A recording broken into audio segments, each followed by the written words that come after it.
എടാ ശ്രീകാന്തേ, പുതിയ കാർ വാങ്ങിയിട്ട് എനിക്ക് ചിലവൊന്നുമില്ല, അവർക്ക് മാത്രമേ ഉള്ളൂ. എടാ ഞാൻ ആർക്കും ചിലവും കൊടുത്തിട്ടില്ല. പിന്നെ പുതിയ കാറല്ല, പ്രീ ലവ്ഡ് ആണ്. ഏതാ മോഡല്? മോഡലല്ല, അതൊരു യൂഫെമിസം ആണ്. സെക്കൻഡ് ഹാൻഡ് നടത്തും. യൂഫെമിസം അത് ആലോചിച്ച് വിഷമിക്കണ്ട, ഞാനൊരു വീഡിയോ ചെയ്തിട്ടുണ്ട്, ഞാൻ കണ്ടോ. Hey beautiful souls, euphemisms are what we are going to be talking about in today's video. Going by the definition, euphemisms are certain expressions that can be used to replace words or phrases that might otherwise come across as unpleasant, blunt, rude, or even offensive. In simple words, we use euphemism to make our speech sound less harsh and more polite. So I'm going to be giving you certain situations or certain contexts where you can use euphemisms. So the first situation, yeah, I did that on purpose because the first situation I'm going to be talking to you guys about is going to the toilet. Yeah, going to the toilet is something that's not very pleasant to say out loud in public. I think you can agree with me on that.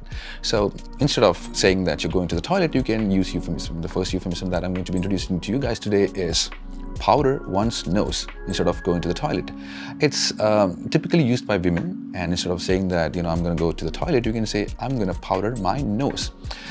I've got something for guys as well. For guys, you can use another euphemism, which is little boy's room for toilet. So you can say, instead of saying, I'm going to go to the toilet, you can say, I'm going to go to the little boy's room. And for girls, we have a feminine version of the same euphemism, which is little girl's room. Okay, girls can say, I'm going to go to the little girl's room.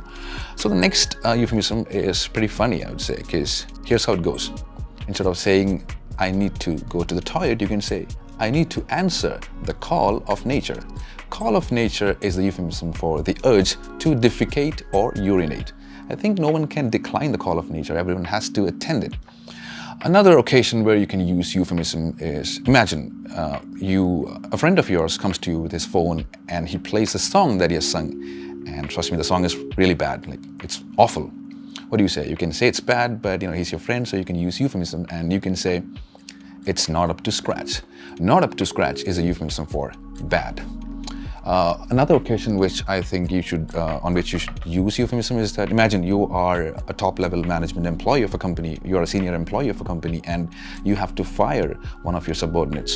I know firing someone is a terrible thing to do, but sometimes you gotta do that, and you can make that revelation less harsh by using euphemism. And euphemism for firing someone is let someone go. So instead of saying you are fired, you can say, I'm sorry, we're gonna have to let you go, or I am sorry, we are letting you go. The final set of euphemisms that I'm going to be talking to you today is about death, because death is inevitably our final destination.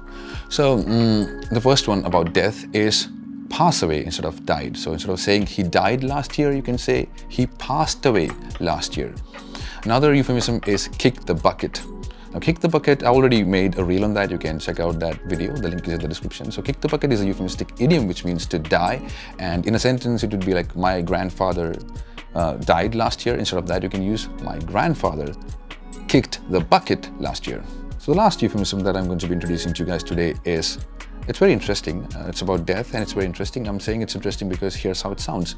Instead of saying, my grandfather died last year, you can say, my grandfather met his maker last year.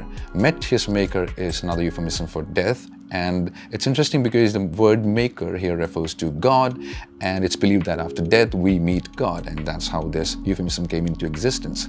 So that was it, guys. I hope you've gotten acquainted with euphemisms and how to use it in today's video. And in case you're already aware and you've already got experience using euphemisms, you can comment down below. And in case you want to know more details about the courses that we offer here at English House that include a communicative English program and a personalized IELTS program, you can click on the link below. I'll see you guys again. Bye-bye. Euphemism എടുക്കട്ടെ. ചിലപ്പോഴാ വലിയാത്ത കാശുണ്ടാക്കി വാങ്ങിക്കാറാണ്. ചായെങ്കിലും വാങ്ങിച്ചാടാ.